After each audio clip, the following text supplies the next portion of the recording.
Nobody ever wakes up thinking, I hope my actions today lead to a massive failure down the road, right? Every day, our intentions are often pure and meaningful. We wake up hoping for a good day, trying to make the right moves towards growth, and then, we get a few good meals in, we keep doing the right things to make us, get better and survive another day. For the most part, we're all aiming to do our best. But where we can sometimes get led astray is in our small habitual behaviors and choices, right? The things we do every day with very little concern or focus or thinking, right? Things like our morning routine, our eating habits, our pre and post training routine, our thought patterns, our downtime, our emotional responses, and our evening routine, right? These can often just fall into habit. And having these habitual responses is to a certain degree necessary, right? If we were thinking about everything we were doing, if we were thinking about every response all the time, we would be stuck in indecision, right? At a certain point, we just need to fall into a certain line of habits. But a problem really does arise, when we start to take a second and slow down, okay, and think about what are the small things I'm doing that are leading to bigger actions, to bigger moments, and what are the long-term effects?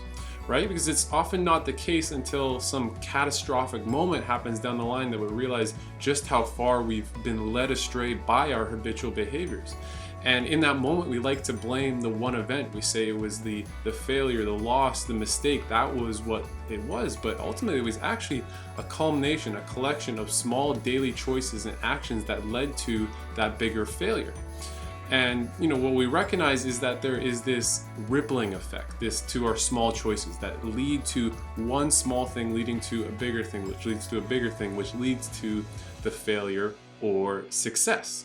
And here's what this kind of looks like. When we take an example of going to sleep after midnight, right? This is a bad, small, negative choice.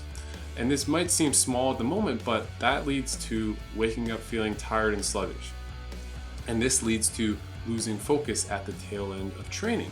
And this ultimately leads to your competitors gaining that slight edge in pressure moments at the end of competition. Small choices, but lead to a bigger failure down the line. Let's take the positive end of this and look at something like a glass of water in the morning, right? It's a small choice, but allows you to wake up with a little more energy to start the day, a little bit more, a little more focus heading into each training session. You're a little bit more endurance going into it. You just have that greater amount of energy, which ultimately leads to gaining those slight edges in the pressure moments. Again, small choices, but leading to bigger things down the line. And it's not just that one thing, but it's the collection of them, and it's the repetition of them and doing them every day that adds up. At the end of the day, it comes down to one question. Which of these are you repeating? The small daily disciplines, the moments of strength, or the simple errors in judgment, moments of weakness? Don't let these small things just slip past you, because these are what add up and compound and what ripple into a greater and more consequential habits. These are what lead into success or failure in those bigger moments, but they start in the small daily choices.